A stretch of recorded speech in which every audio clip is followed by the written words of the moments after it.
Hello, coucou de petites vidéos, je fais mon cinéma pour parler cinéma, puisque je suis allée voir aujourd'hui en salle le premier film d'Alice Drouard, Des preuves d'amour, avec entre autres Elia Rouf, Monia Chokri et Noémie Lovski. Alors je débriefe très vite fait l'histoire.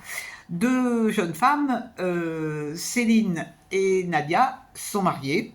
Elles vivent ensemble, chacune travaille, et elles ont décidé, de commun accord, d'avoir un bébé. Et donc, c'est Nadia qui va donner naissance au bébé.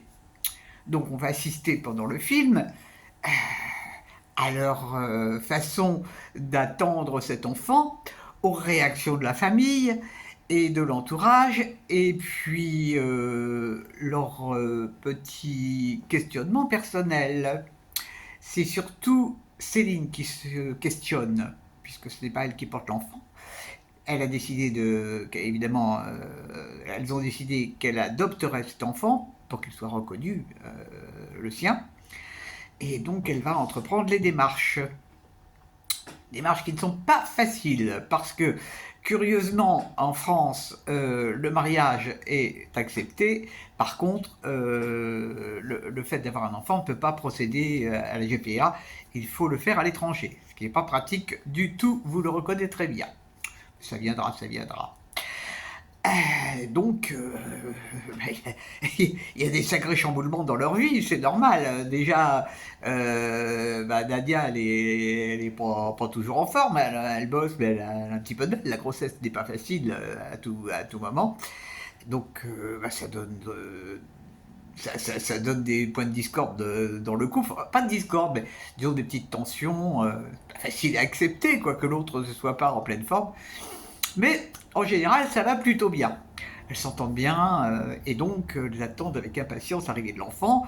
Elles vont à des préparations d'accouchement et tout. Elles font les choses bien, quoi. Alors, je ne raconte pas la fin. Qu'est-ce que j'ai pensé de ce film? Alors, j'y allais moyennement enthousiaste en me disant ouais, qu'est-ce que ça va être, une histoire d'amour.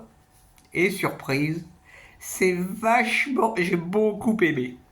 J'ai beaucoup aimé parce que, bon, il y a cette histoire de couple, bien sûr, euh, mais il y a des moments très drôles, des moments très sensibles, et puis alors, surtout, on voit les réactions des familles, quoi. Cette pauvre Céline, elle a une mère qui est jouée par Noémie Lovski, qui est sérieusement starbée, pianiste de grande renommée, et les rapports qu'elle a avec sa mère ne sont pas vraiment une bonne préparation à être future maman elle-même. Quant à Nadia qui attend ce bébé, bah, sa famille est un petit peu, c'est un peu des beaufs, quoi. C'est des beaufs gentils, hein, mais vraiment, c'est spécial. Alors, il y a des scènes marrantes comme tout, parce que Céline qui connaît pas du tout ce que c'est qu'un enfant. Alors, elle va rendre service à un pote qui lui-même est père de famille en faisant du babysitting et elle est complètement effrayée par certaines choses du bébé. Mais c'est vraiment, c'est extrêmement touchant. Enfin, moi, ça m'a beaucoup touché parce que, outre le fait que c'est un couple homo, pour moi, c'est un couple tout à fait, bon, c'est un couple. Et donc, les rapports dans le couple sont intéressants. Et puis aussi, les rapports avec les familles. Les rapports avec les familles, c'est quelque chose. Qu'on soit un couple homo ou un couple hétéro, c'est pas toujours évident. C'est pas toujours évident. Et j'ai trouvé ça tellement vrai. Et alors, c'est hyper bien joué, quoi. Les actrices sont. Bon, Monia Chokri, elle est formidable, mais l'autre actrice que je ne connaissais pas du tout, Elia Rouf, elle est. c'est- On a, on n'a pas l'impression de voir un film. On a l'impression de les connaître. Et ça, c'est vraiment très très chouette. Vraiment, c'est une belle surprise ce film. Je ne me suis pas ennuyé une seconde, mais pas une seconde. J'ai été complètement avec elle. Et vraiment, eh ben, je suis contente d'avoir mis mes idées à la gomme de côté. Comme quoi, des fois, il ne faut pas se faire des idées avant d'avoir vu le film. Donc, il y a quand même un truc qui m'a fait marrer, c'est qu'il y a quand même une scène qui se passe dans une boîte de nuit. Hein. Ça, aujourd'hui, il n'y a pas un seul film où il n'y a pas une séance qui se passe dans les boîtes de nuit. Alors, bon, moi je sais pas, hein, je ne connais pas de jeunes, des gens très jeunes dans mon entourage.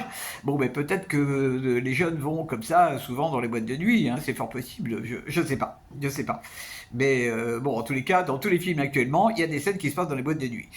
Très correct d'ailleurs, ça danse, c'est sympa comme tout.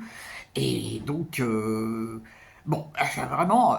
Alors, c'est un film où la lumière est bonne, c'est un film où il y a des belles images, où il y a des gros plans qui sont pas angoissants.